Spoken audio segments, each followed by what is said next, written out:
Stu Sebastiani tucked a C-note down the server's sequined bra and raised his voice above the pulsing music. "Can I cop a feel for $100 bill?" The curvaceous blonde in her glittery halter and hot pants smiled, signaling consent in Sebastiani's mind. However, when he patted her butt, she scowled and dislodged his hand from her backside with a well-placed slug to his solar plexus. He winced and then laughed in spite of the pain. Didn't she know who he was? He was responsible for the place jumping off tonight, and as part of the compensation for his behind-the-scenes contributions, he felt entitled to a bit of bad behavior. He had spent the first half of the evening playing a one-sided game of grab-ass with the cocktail waitresses and dancers scurrying about the congested floor. His son Artie was a minority owner of Jolie, Philadelphia's newest and most exclusive gentlemen's club. Tonight was the grand opening, and he planned to get his party on. He massaged his now bruised abdomen and surveyed the club.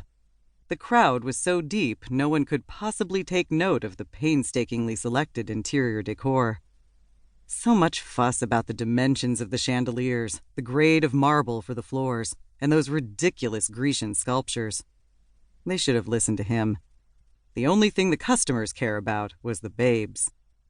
"Dad!" Artie appeared at Sebastiani's side and leaned in close to shout into his ear. "I saw that. You know you're not supposed to touch." "Can you blame me?" Sebastiani angled his head toward the luscious rear end of the cocktail waitress bending over to place an order of drinks on the next table. "I'm glad you took my advice and hired girls with a little something extra that jiggles when you smack it. Some of them are complaining. Most don't mind. How am I to know which ones do?" He pantomimed pinching the round bottom of an unsuspecting brunette scooching by, but knew better than to feel up the paying customers. "Why don't you go hang with your buddy Bill Leone?" "Nah, he's all sour grapes tonight." Sebastiani caught a view through the crowd of his old friend parked at center stage, sipping a drink while checking out the featured entertainer, Lola or Lolly or something like that. Leone was probably scheming to book her at his club. "He did tell me earlier that I should claim partial credit for your success." "Why?" "'Cause you inherited my appreciation for the female anatomy." "I don't know about that." "Sure, he's right." Sebastiani grinned at Artie. "You may have earned your master's in business administration from Wharton, but you earned your master's in boobs and ass by studying with your old man." "That's so uncool, Dad." Artie let out an exaggerated sigh. "I hope you're not telling people that." "Don't forget, I introduced you to your business partners. And thank God I can always count on you to remind me of that."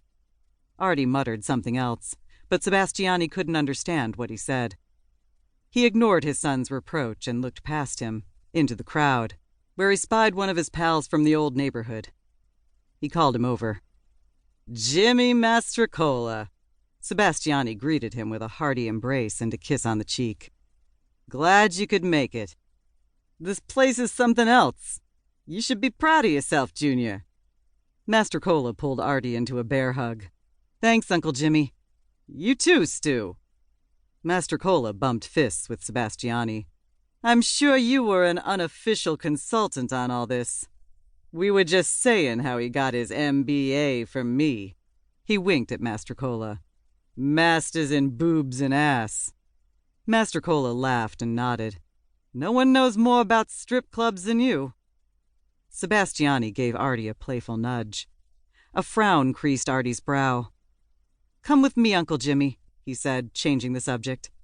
"I want to introduce you to my business associates. They had something to do with this, too." "Yeah, let's go see 'em." Sebastiani patted Artie on the back and smiled. "I got a surprise for you guys." "What is it?" "Just you wait." Artie stared at him for a beat, sighed, and led them through the crush of bodies and introduced Mastrocola to Lynette Hampton and Curtis Kincaid, both dressed for the occasion. She wore sequins and black silk, and so did he. Sebastiani high-fived the partners and liked the way Lynette's breasts bounced in her low-cut dress when he slapped her hand.